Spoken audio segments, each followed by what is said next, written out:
Bienvenue sur Africa 24 dans cette nouvelle édition du Morning News. Voici les titres de l'actualité. Les travaux de la 38e session ordinaire du Conseil exécutif de l'Union africaine ont pris fin ce jeudi 4 février. Un rendez-vous tenu en prélude au 34e sommet des chefs d'État et de gouvernement de l'Union africaine qui se tient les 6 et 7 février. Relance des activités économiques post-Covid-19 dans l'espace de l'Union économique et monétaire ouest-africaine. L'agence UMOA Titres prépare des obligations de relance en collaboration avec la Banque centrale des États de l'Afrique de l'Ouest.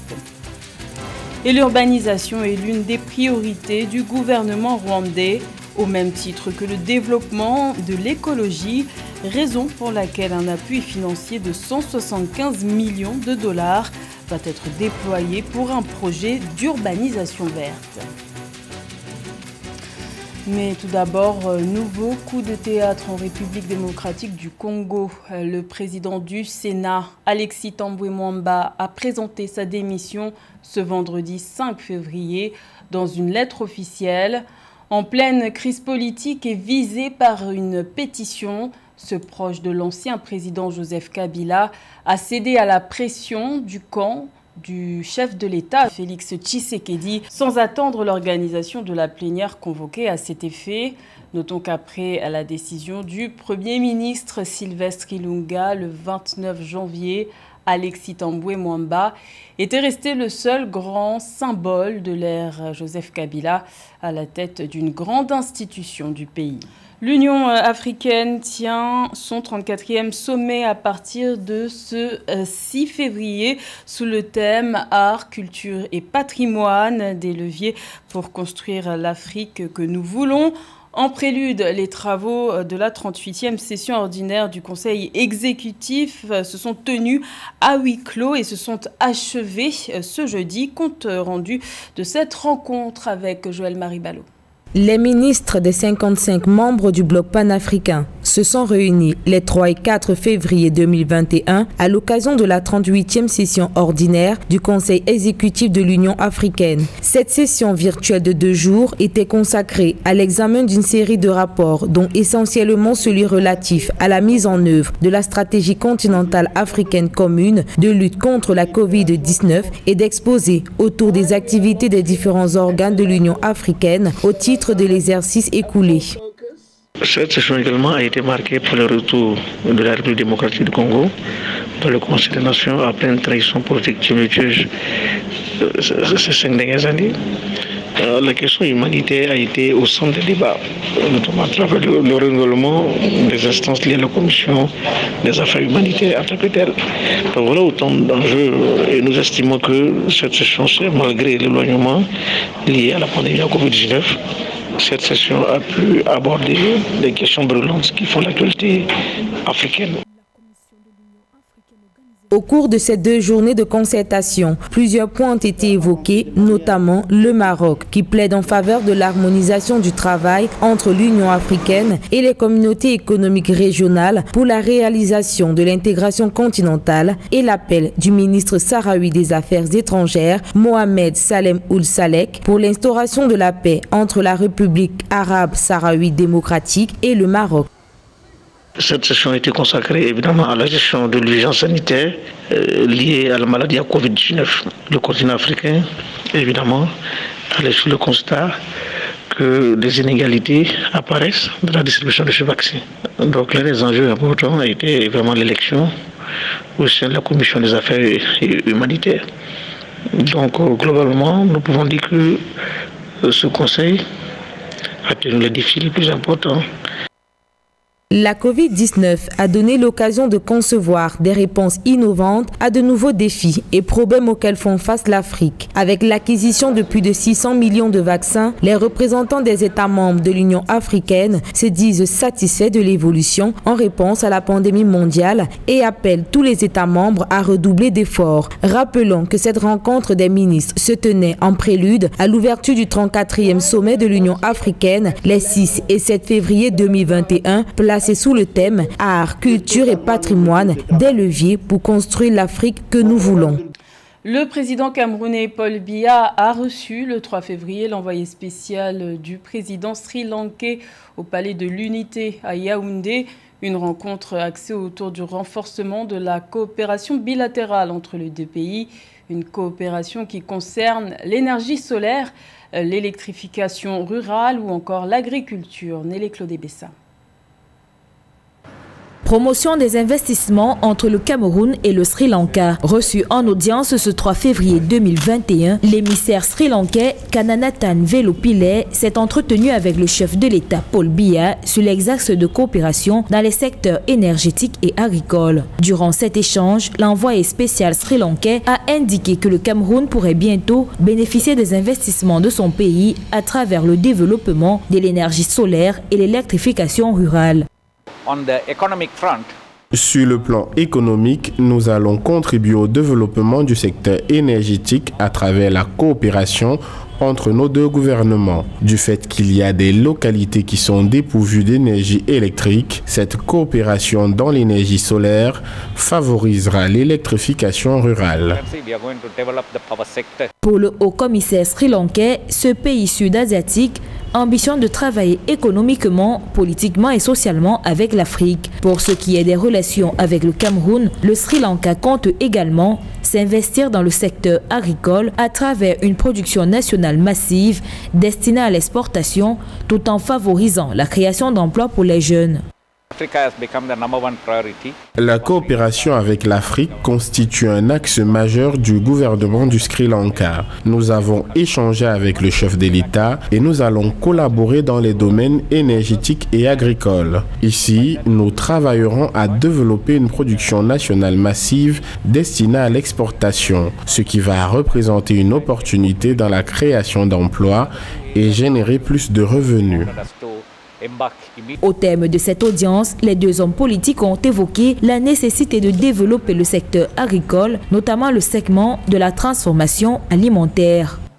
La relance économique post-Covid-19 est en cours d'élaboration en Afrique de l'Ouest. L'agence UMOA Titres et la Banque centrale des États de l'Afrique de l'Ouest se préparent à mettre en place des obligations de relance. Objectif, soutenir les États membres de l'UEMOA dans la reprise des activités économiques. Lorita Simbou. Selon l'agence UMOA Titres, les pays de l'Union monétaire ouest-africaine pourront compter sur le marché financier régional pour amorcer leur relance économique post-Covid. L'acteur sous-régional, en collaboration avec la Banque centrale des États de l'Afrique de l'Ouest, BCAO, se prépare en effet à mettre en place des obligations de relance pour appuyer les États de l'Union dans leur force de reprise des activités économiques. L'objectif principal des obligations de relance est de contenir les effets de la pandémie et surtout de relancer l'économie avec pour but de retrouver les performances économiques d'avant la crise sanitaire avec la mise en place d'un guichet de relance, c'est-à-dire un guichet spécial de refinancement. Ce fonds pourra ainsi contribuer à éviter la propagation d'une crise de dette souveraine. De plus, le Fonds de stabilité est capable de prêter aux États membres à un taux inférieur au prix du marché. Concrètement, selon ces institutions financières, la BCAO ouvrirait un guichet de refinancement dénommé guichet de relance à la disposition des banques commerciales, principales détentrices de la dette des États de l'UEMOA. Ces obligations de relance seront stimulées pour une maturité de 6 mois et assorties d'un taux d'intérêt de 2%. Face à cette crise, il faut mettre les moyens pour sauvegarder l'emploi et les entreprises. La réponse ne peut être que plus de solidarité africaine. Il faudra mettre en place des plans de relance des secteurs stratégiques. Deuxièmement, des soutiens spécifiques pour certains secteurs. Et troisièmement, la coordination des plans de relance au niveau de l'UMOA. Rappelons qu'au temps fort de la crise sanitaire du Covid-19, l'agence UMOA Titres et son partenaire la BCAO avaient permis aux États de l'UMOA, via les bons Covid-19 de maturité 3 mois, de faire preuve de résilience face à la pandémie. Le Rwanda est un bon élève en matière de climat et compte bien le rester. C'est dans ce cadre que le pays des 1000 collines a bénéficié d'un appui financier de 175 millions de dollars. Un programme de 5 ans pour augmenter le niveau d'investissement vert et contribuer à lutter contre le réchauffement climatique. Nélé Claude Bessa. Au Rwanda, le projet d'urbanisation verte qui s'exécutera sur 5 ans a reçu un financement de 175 millions de dollars. Baptisé projet du développement urbain du Rwanda, ce projet comprend principalement la réhabilitation des zones humides urbaines et la gestion des zones humides, le contrôle des inondations, la gestion de l'eau, la modernisation des établissements non planifiés et la construction de drainage. Un tel projet vise à sécuriser la ville et préparer les villes à résister contre les inondations, donc préparer les habitations et les constructions à résister aux dégâts du changement climatique. Il faut aussi préparer la ville à assainir tout ce qui est canalisation et évacuation des déchets. Dans les villes secondaires, l'investissement vert permettra de construire des routes, des drainages, des voies piétonnes et un éclairage public, ainsi que la modernisation des colonies non planifiées. Tandis que dans la ville de Kigali, le projet réhabilitera les zones humides qui ont été affectées et surveillera les systèmes de santé des zones humides et des niveaux d'eau. Il est important que le pays investisse dans la sécurisation de sa population, dans la sécurisation de sa ville et dans la sécurisation des investissements qui y sont. Donc l'importance de rendre les villes plus résilientes à tout ce qui a comme effet de changement climatique. Pour l'heure, les autorités rwandaises engagées dans les investissements écotouristiques accélèrent les progrès dans la mise en œuvre du projet de développement urbain du pays. Également dans l'actualité en Éthiopie, un centre d'urgence vient d'être établi dans la région du Tigré. Ce poste doit répondre aux besoins humanitaires de 2,5 millions de personnes. Rappelons qu'un premier convoi d'aide internationale avait été envoyé mi-décembre 2020 à Mekele, capitale du Tigré.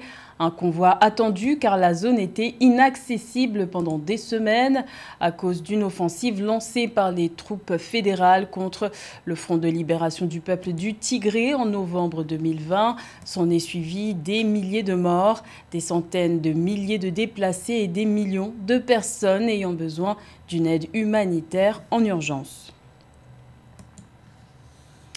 La situation humanitaire, il en est aussi question en Somalie et cela inquiète les Nations Unies. Les camps de réfugiés se multiplient. Le représentant spécial de l'ONU pour la Somalie, Adam Abdelmoula, s'est récemment rendu auprès des déplacés de Bédoua pour se rendre compte de la situation. Un sujet de la rédaction. Logement insalubre, manque d'eau et de nourriture, pénurie de médicaments, éducation et emploi limité, instabilité, tels sont les défis d'envergure auxquels sont confrontées de nombreuses familles du camp de Atafo, à l'instar de Fatouma Isaac Mohamed et ses 10 enfants, pour qui la vie est un combat quotidien. Ce n'est pas notre terre et nous ne savons pas combien de temps nous resterons ici. Nos problèmes et besoins dans ce camp sont nombreux, mais nous avons désespérément besoin de nourriture et d'eau. Pour survivre, je fais occasionnellement des travaux manuels autour de ce camp pour me donner un revenu. Cependant, il est irrégulier et insuffisant pour notre entretien. Comme beaucoup d'autres dans le camp de Atafo, Fatouma a fui les combats et la violence de Dinsor, sa ville natale, située dans l'état du sud-ouest, il y a environ 4 ans. Depuis, elle et ses enfants vivent dans l'incertitude, une incertitude causée notamment par les multiples épisodes d'inondations et de sécheresse qu'a connu le pays depuis 2000, laissant des milliers de Somaliens au bord de la famine. Nous avons discuté des personnes déplacées internes vivant à Bédoua et de la manière dont leur vie pourrait être améliorée. Nous avons eu une réunion très fructueuse au cours de laquelle nous nous sommes mis d'accord sur la meilleure façon de faire face à la situation humanitaire dans l'état du sud-ouest de la Somalie. La Somalie est l'un des pays qui compte le plus de personnes déplacées internes au monde. En 2019, le pays en comptait 2,6 millions. La plupart d'entre elles ont besoin d'une aide humanitaire, une aide que le projet conjoint des Nations Unies et du gouvernement somalien, dénommé Saminta, prévoit d'apporter aux personnes déplacées sur une période de 3 ans. C'était le journal de la rédaction. Merci de l'avoir suivi. L'information continue sur Africa 24.